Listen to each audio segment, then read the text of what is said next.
Hey there, friends and enemies, Joper here again, and today I want to show off one of my favorite Titan builds in Destiny 2 Season of the Witch. This thing can take on any type of content, can take down any type of champion. It's excellent at clearing ads, can deal with bosses and all that kind of good stuff. It's great. You'll have an overshield pretty much all the time. I've used it in everything from altars of summoning to raids and the like, any type of content you could think of. Champions or not, this thing absolutely slaps. So first off, I want to talk about second chance gauntlets. These are not for everybody. I know a lot of people find the shield throw to be inconsistent, but as somebody who's been maining Titan my entire Destiny career, I absolutely love shield throw, and I've gotten the master the ricochet pretty well, so I'm able to generate this overshield very consistently. So let me jump into the full build and I'll explain everything that I'm running. So I do have Ward of Dawn. I could swap off to Sentinel Shield if I want to, but if I'm running higher level content, obviously the Ward of Dawn is going to be much more useful, and then I'm also running the shield throw. This is awesome. It does very well. Always going to have an overshield with either one of my shield throws or my barricade. Either one of those is going to provide me with an overshield because of my aspect. And then I'm running a vortex grenade. You can swap this out for suppression if you would like, but for me the vortex just is very, very good and I'll never take it off. Then we've got Bastion, like I was mentioning. Cast your super to grant an overshield to nearby allies, which is nice. Barricade grants overshield to yourself and nearby allies as well. Awesome. And then controlled demolition. You can swap this over to offensive bulwark if you would like, because you're going to get your enhanced grenade charge and all that kind of good stuff in the Ward of Dawn. But for me, controlled demolition just absolutely slaps, and I love having it on. Plus, hitting a target with avoidability or volatile explosion makes them volatile. Making enemies volatile really comes in handy with this build and the way I was running it. So defeating targets with grenades grants volatile rounds to your void weapons. This is very nice. Echo of instability. Then I'm also running undermining for the weakening, and then harvest as well as starvation. This is going to grant me devour for healing on top of the overshield, so if I'm in harder level content, I won't die. And then also we're going to have harvest in order to generate orbs of power and void breaches. Now, not everyone is going to have conditional finality. I'm running it because it's awesome and it works against unstoppable champions, but you can swap this out for a fusion rifle if you would like and take down unstopped champions as well, or you can swap it off to whatever you like. If you are running a Grandmaster and you would like to run Arbalist or something like that, Wishender, you can swap that out as well. But for me, conditional finality is just far too much fun, and it's very, very effective in all kinds of content. Then we have Word of Crota.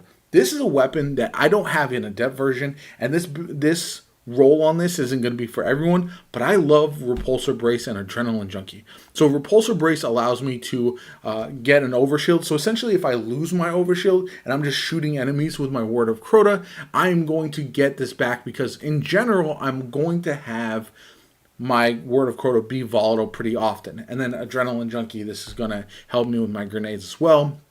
Then we've got Retrofit. You can swap this out for something like Fallen Guillotine, depending on what kind of boss you're fighting. You can also change it up for a Taipan. The key is just running a Void heavy slot, just because you're going to get the benefit of the volatile rounds, and it works really well with machine guns. Plus, if you're taking on certain enemies that have crisp spots, this is going to be better than something like a rocket launcher. And I don't really care for any of the Void rocket launchers currently, so that's why I run this more often than not. Then as far as my mods go, I'm running hands-on, heavy ammo finder, void siphon, void dexterity, firepower, damage resist, and the void reserves, double void surge and invigoration, and then outreach, and then time dilation. Now, the reason I like the second chance gauntlets, even though a lot of people don't like it, is because of the stun for the barrier champions, the extra throw, and the melee charge that you get. I just find it to be very, very good overall, and it's something that I think is highly underrated, especially in content where you don't even need to worry about barrier champions, just because the extra shield throw means your uptime for your overshield is going to be near permanent, whether you're running Repulsor Brace on a weapon or not.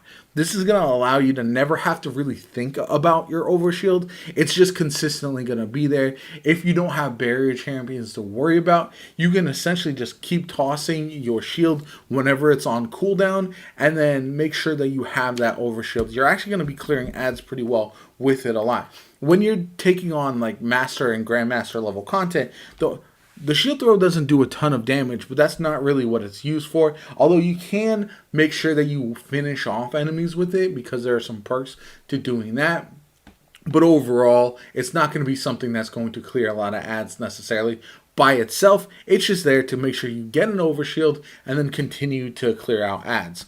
I know this is a build that is a little bit more close range with the conditional finality and the void grenade that you're running, but for me it doesn't really matter. There's most of the content that you're running outside of like Grandmaster Nightfalls.